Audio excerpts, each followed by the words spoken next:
স্বৈরাচারের পতনের পর, শেখ হাসিনার পতনের পর কেমন বাংলাদেশ আমরা করব?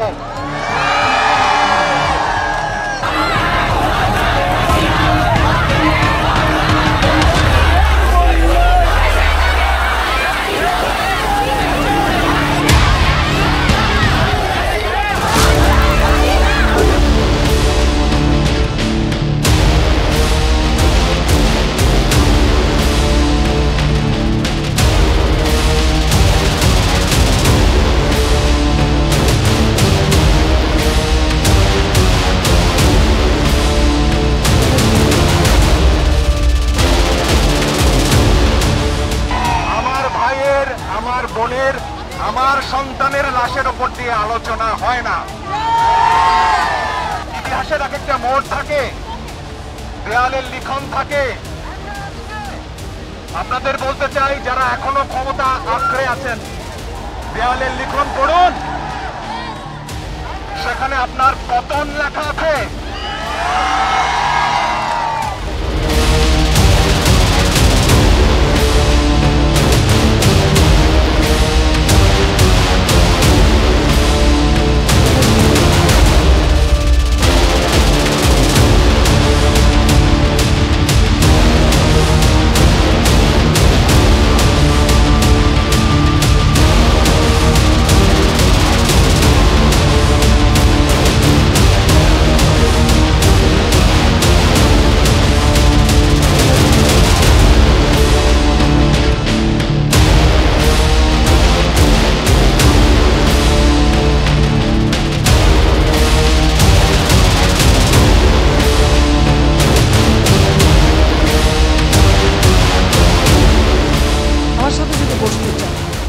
তাহলে আমি বসতে যাচ্ছি। তাও যদি এখনও আসতে চাই, কথা বলতে চাই, আমি তাদের সাথে কথা বলতে চাই, তাদের কথা শুনতে চাই, তাদের দাবির কী কী বাকি আছে আমি এটা শুনতে চাই, এবার যেটা আমাদের সাধ্যমতো সেটা আমি পূরণ করতে চাই।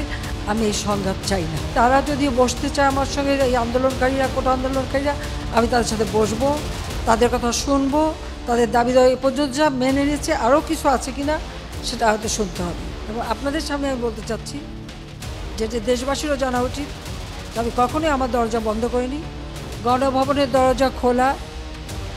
যখনই এই আন্দোলনকারীরা কথা বলতে চায়, আলোচনা করে সমাধান করতে চায়, আমি তাদের সাথে নিজেই বসতে রাজি। আমি আবারও বলছি যে আন্দোলনকারীরা যদি আলোচনা করতে চায়, আমি এখনও রাজি। যে কোনো সময় তারা আসতে পারে, আলোচনা করতে পারে, দরকার হলে তাদের গার্জিয়ানদের নিয়েও আসতে পারে। সরকার যদি জনগণের বিপক্ষে দাঁড়ায়, সেই সরকারের হুকুম মানতে আপনারা আর বাধ্য নয়।